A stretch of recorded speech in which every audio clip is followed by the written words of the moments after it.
For anyone who's explored borderline personality disorder, BPD, you know that phrase, emotional pain. It's often not just a phrase. It can feel incredibly real, almost like a physical burning, that feeling of being completely overwhelmed, where tiny setbacks feel absolutely enormous. That's really central to the experience. So today, we want to move a bit beyond just the psychology. We're asking, what if this really intense, raw emotional pain has roots deeper down, like in our actual biology? Our mission for this deep dive is to explore a newer way of looking at BPD through a different biological lens. We're drawing on insights from Dr. Valentino Radoy. He's a psychiatrist and psychoanalytical psychotherapist, specifically his work on inflammatory and oxidative stress pathways. It really adds another layer, doesn't it, to how we understand emotional health, thinking about how our bodies themselves might be playing a part in these deep emotional struggles. Exactly. Yeah, normally when we talk about something like BPD, we think, okay, genes, maybe brain scans, or, difficult early life experiences. And those are absolutely critical pieces of the puzzle. They form like the bedrock of how we understand it now. But Dr. Ridoy's work points to this other layer. It's about the body's very basic ways of dealing with stress, with damage, things like inflammation, oxidative stress. They might play a much bigger role in our emotional lives than we've typically thought. These aren't just abstract terms. They're real processes inside us. Okay, yeah, you've set the stage for something really fundamental here. But for a lot of us listening, those terms inflammatory and oxidative stress pathways, they might sound, well, pretty technical. So let's unpack them. What exactly are they, and why should we be paying attention to them when we think about emotional health, especially BPD? Great question. They are really foundational. Let's start with inflammation.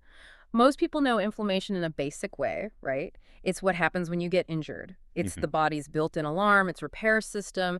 Think about getting a cut. Right, it gets red, maybe swollen. Exactly. That's inflammation. It's rushing in to fight off any infections, start the healing. It's vital, totally protective, our body's first responders. But here's the crucial part, the nuance. While it's designed to help, if that system stays switched on too long, or if it kind of overreacts when there isn't a real ongoing threat, it can actually start causing harm instead of healing. It stops being the repair crew and becomes, well, almost like it's causing damage itself. Okay, so it's like a fire alarm that just won't shut off. Even after the fire is out, the constant blaring noise starts causing its own problems. It's meant to protect, but it ends up being destructive, creates this internal chaos. That's a great analogy. It really captures it. And then the other piece is oxidative stress. Dr. Radoy uses a really helpful metaphor here. He says it's a bit like rust forming inside the body. Rust. Yeah. So every day, our bodies are doing millions of things, right? Metabolic processes. And some of these naturally create byproducts called free radicals. Think of them as little unstable molecules. They can cause damage if they're not dealt with. Normally, we have antioxidants. They're our natural anti-rust shield, basically. They keep things in balance, neutralize those free radicals, keep our internal machinery, running smoothly. The problem happens when that balance gets tipped. Too many free radicals, maybe not enough antioxidants, that's oxidative stress, and it can literally damage cells all over the body, including, importantly, the cells in our brain. Wow. So our own internal machinery, even our brain cells, can actually get worn down. Like corrosion. That rust idea makes that internal wear and tear feel very real. So if our brains might be facing this sort of cellular rusting, how are researchers connecting that biological process to the specific emotional stuff, the behaviors we see in BPD? What are the studies actually showing? That's where it gets really interesting, making that link. The research, it's still growing, but it is showing some compelling patterns. So looking at inflammation first, some studies have found higher levels of specific inflammatory markers in people with BPD. We're talking about chemicals like interleukin-6, that's IL-6, and tumor necrosis factor, or TNF-A. You can think of these almost like the body's chemical loudspeakers broadcasting this persistent alert message. Like a constant state of emergency inside. Pretty much, yeah. A sustained internal alert, even if there's no obvious outside threat causing it right now. High levels are a signal the body's under stress. And then on the oxidative stress side, other studies have found differences in the protective stuff, the antioxidant enzymes in people with BPD. This suggests that maybe the body is less equipped, to handle that normal everyday wear and tear. It might struggle more to keep that balance against the rust. So the body's natural anti-rust defenses might just not be as strong, leaving cells, including brain cells, more vulnerable. But you mentioned it's complex. The findings aren't always pointing in exactly the same direction, are they? It's not like every single study finds higher inflammation across the board. Does that muddy the waters? Or it tells us something else? You're absolutely right to flag that. It's not a perfectly uniform picture, and being upfront about that inconsistency is really important. For example, some studies do link higher inflammation levels with a greater risk of self-injury or even suicide attempts. That's obviously a huge finding. Yeah. But other studies show the opposite pattern, or maybe no clear link at all in their sample. Now, this doesn't mean the whole idea is wrong. It doesn't invalidate the research. Instead, it actually helps us refine our understanding. The overall message, kind of the takeaway despite the variations, seems to be that these systems, inflammation, oxidative stress, they're often out of balance somehow. The exact way they're out of balance might differ. Researchers think it could be linked to things like gender, maybe how long someone has had the illness, their specific trauma history, other health conditions. It suggests there might be different biological subtypes within BPD itself. Okay, so instead of seeing it as confusing, it's actually pointing towards the complexity. It's the science showing us BPD isn't just one single biological thing. It's more nuanced, maybe different pathways, different subtypes within the disorder, each leaving a slightly different biological footprint. That makes it, well, even more interesting, actually.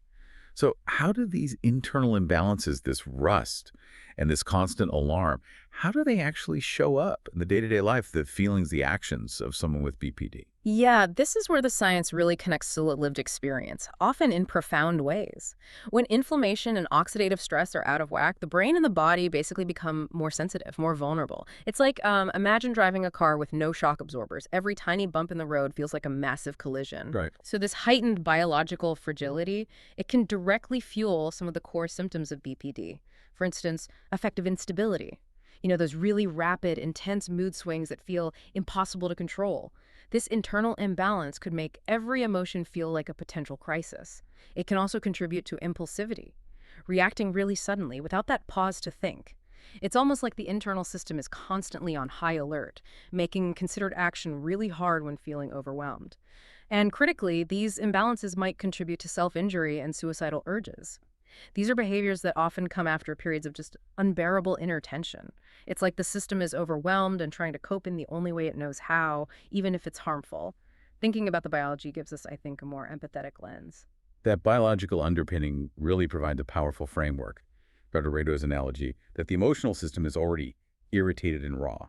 That really lands.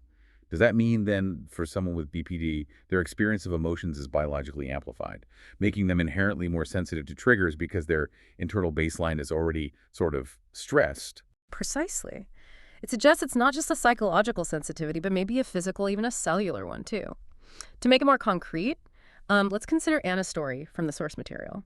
Anna often described her inner world, her feeling inside, as burning on the inside. Just imagine that constant, low-level internal fire, that sense of irritation. Yeah, intense. For her, a small conflict, something many people might just shrug off, it could feel like, and this was her analogy, like pouring salt on an open wound. The pain was immediate, overwhelming, disproportionate. And what's really telling is, even when nothing specific was happening externally, she'd sometimes just feel incredibly worn down, fragile, like her own body was somehow against her. Wow. This is such a vivid picture of the biological imbalance Dr. Radoy is talking about, isn't it? Her system of repair and protection, that inflammation and antioxidant balance, might be tipped out of harmony. And that imbalance could make her inherently more vulnerable to stress.